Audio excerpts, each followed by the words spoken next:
అసలు అన్నిటికంటే ఎక్కువ మమ్మల్ని ప్రశ్నిస్తున్న మీరు ఇవాళ కాంగ్రెస్ పార్టీకి సంబంధించినటువంటి కొన్ని ప్రశ్నలను అడిగే సందర్భంలో మీరు ఈరోజు టీఆర్ఎస్ పార్టీ మాజీ ఎంపీ టీఆర్ఎస్ పార్టీ బహిష్కృత నేత కవిత గారు అడుగుతున్నటువంటి ప్రశ్నలకు జవాబు చెప్పిన తర్వాతనే జూబ్లీహిల్స్ ఓటు అడిగేటువంటి హక్కును తీసుకోమని కోరుతా ఉన్నా.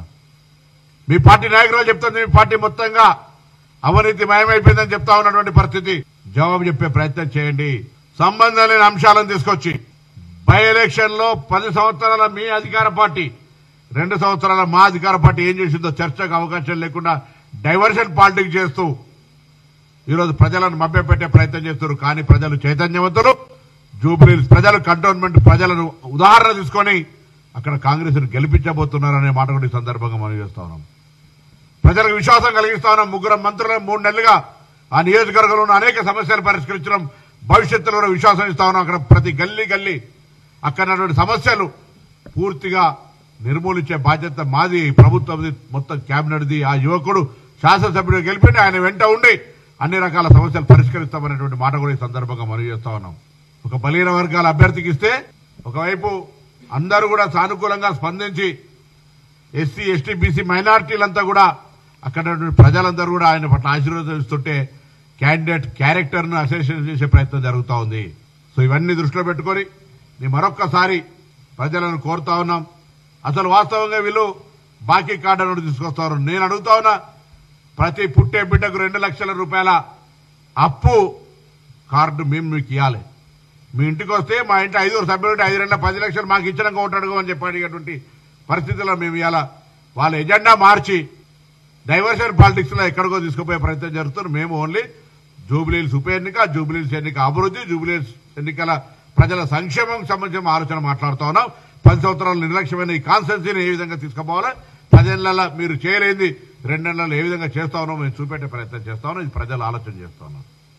అందుకే తప్పకుండా నేను అడుగుతా ఉన్నా, ఆనరేబుల్ సెంట్రల్ మినిస్టర్, జూబ్లీహిల్స్ కూడా పార్లమెంటు సభ్యులు, గతంలో కేంద్ర మంత్రిగా ఇప్పుడు కూడా కేంద్ర మంత్రిగా జూబ్లీహిల్స్ నియోజకవర్గం ఏం చేసిరని ఓట్లు అడుగుతున్నారని అడుగుతా ఉన్నా. మీరు టీఆర్ఎస్ కుమ్ముక్కై బలిక బకరాలాగా తీసుకొచ్చి ఆయనను పెట్టి పాపం రామచంద్రరావు గారు చూస్తున్న జాలి కలుగుతోంది. రాష్ట్ర బీజేపీ అధ్యక్షుడా, యూసుఫ్ కూడా డివిజన్ అధ్యక్షుడా అని పార్టీలో మీకున్నటువంటి భారతీయ జనతా పార్టీ నాయకత్వం టీఆర్ఎస్ పార్టీకి సరెండర్ పాలిటిక్స్ చేసినట్టుగా కనబడతా ఉంది. మీకు పైన నాయకత్వం ఢిల్లీలో దోస్తీ గల్లీలో కుస్తీలో భాగంగా పోయినసారి పాపం పోటీ చేస్తే 20,000 చిల్లర వచ్చినట్టున్నాయి. ఈసారి 10,000 కూడా వస్తాయో రావా ఆలోచన చేయాల్సిన అవసరం ఉంది. అందుకే ప్రజలు అప్రమత్తం కావాలి. ఈ రెండు ఒకటే. ఇవాళ గెలిచే హైదరాబాద్ అభివృద్ధి, జూబ్లీహిల్స్ అభివృద్ధి ఆకాంక్షించే అందరూ కూడా ఈ 2 పార్టీల అధికారంలో ఉండి ఈ నియోజకవర్గ నిర్లక్ష్యం, ఈ నియోజకవర్గ ప్రజల పట్ల అలక్ష్యం చేసింది కాబట్టే ఇవాళ ఇక్కడ కాంగ్రెస్ గెలిపించే విధానంగా ముందుకు పోతా ఉన్నారు. కిషన్ రెడ్డి గారు నేరుగా అడుగుతా ఉన్నాం, రండి బహిరంగ చర్చకు. మీరు 10 సంవత్సరాలు ప్లస్ 2 12 ఏళ్ల కేంద్రం నుంచి ఏం తెచ్చిరో, 10 సంవత్సరాల నుంచి టీఆర్ఎస్ నుంచి వాళ్ళు ఏం చేసిరో, 2 ఏళ్లలో మేమేం చేసిరో, యూసుఫ్ కూడా చౌరస్తా మీద చర్చకు సిద్ధం. ఊరికే మాటలు కాదు, ఆధారాలతో రండి, మేము కూడా సూచించడానికి సిద్ధంగా ఉన్నామని మనం చేస్తా ఉన్నాం. కుమ్ముక్కు రాజకీయాల ద్వారా నేరుగా ఇండివిజువల్ గా సింగిల్ గా ఎదుర్కోలేక 2 పార్టీలు ఆ నియోజకవర్గంలో కుమ్ముక్కు రాజకీయంతో చేసి గత ఒప్పందాల్లో భాగంగా ఆయనకు పార్లమెంటుకు ఈజీగా గెలవడం కొరకని ఆయన ఛాయిస్ క్యాండిడేట్లను పెట్టుకోవాలి. ఒకసారి శ్రీనివాస యాదవ్ కొడుకు, మనోరు పద్మారావు గారిని ఏదో ఊరికినట్లా అభ్యర్థిని పెట్టిన మాట పెట్టిన తప్ప కిషన్ రెడ్డి గారికి టీఆర్ఎస్ మౌత్ పీసును లోపల అమర్చి టీఆర్ఎస్ విధానాలను ఆయనే కోఆర్డినేట్ చేసే బాధ్యత పేపినటువంటి పరిస్థితులలో ప్రజలు ఆలోచన చేస్తారు. పాపం బీజేపీ నాయకత్వం చూస్తుంటే జాలి కలుగుతుంది. ఆ నియోజకవర్గంలో రాష్ట్ర వ్యాప్తంగా ఇంత అండర్స్టాండింగ్ ఉంది లీడర్స్ లని నేను కాదు మాట, నేరుగా వాళ్ళ శాసనసభ్యుడు రాజా సింగ్ గారని చెప్తా ఉన్నారు.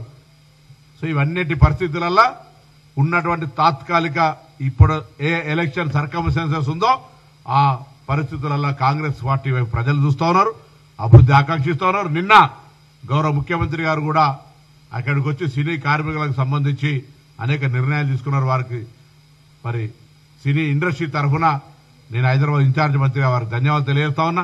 రాబోయే కాలంలో వారికి సంబంధించి ఒక ప్రత్యేక పాఠశాల, సినీ కార్మికుల పిల్లలు చదువుకోవడానికి ఉదయాన్నే వాళ్ళు వాళ్ళ వృత్తిరీత్యా బయటకు వెళ్తారు కాబట్టి అక్కడ వాళ్ళకు బ్రేక్ఫాస్ట్, అన్ని రకాల సౌకర్యాలతో లంచ్తో పాటు ఏర్పాటు చేయడం స్కూల్ను, దాంతోపాటు వాళ్ళకు సంబంధించిన పొద్దున సినీ కార్మికులుగా ఏదైనా సినిమా రేట్లు పెంచాల్సి వస్తే 20% లాభాన్ని కార్మికులకు ఇచ్చేటువంటి అంశంతో పాటుగా వాళ్ళకు ఒక 10 కోట్ల రూపాయల కార్పస్ ఫండ్ ఇచ్చి ఏదైనా అనారోగ్యానికి పాలైతే చనిపోతే వాళ్ళకు సంబంధించినటువంటి అమౌంట్ను వాళ్ళకు సంబంధించి ఒక లాభం వాళ్ళకు అందుకునే విధంగా, ఆరోగ్యశ్రీకి సంబంధించి వాళ్ళందరినీ చేసుకునే విధంగా, ఇందిరమ్మ ఇళ్లలో వాళ్ళకి లబ్ధికి సంబంధించి అర్హతను బట్టి ఇందిరమ్మ ఇళ్లను ఇచ్చే విధంగా ఇన్ని విధానపరమైనటువంటి ఆలోచనలతోటి మరి ముఖ్యమంత్రి గారు సినీ ఇండస్ట్రీకి గతంలో ఇచ్చిన హామీ ప్రకారంగా, గతంలో సమ్మె జరిగే సందర్భంగా ఇచ్చినటువంటి మాట ప్రకారంగా అన్ని అమలు చేయడానికి ఇప్పటికే ఆదేశాలు ఇచ్చిన దృష్ట్యా నిన్న సన్మాన సభ జరిగినప్పుడు ఇవన్నీ కూడా నేను సినీ ఇండస్ట్రీకి అండగా ఉంటా అని చెప్పినటువంటి సందర్భం కూడా ఈ సందర్భంగా జ్ఞాపకం చేస్తా ఉన్నా.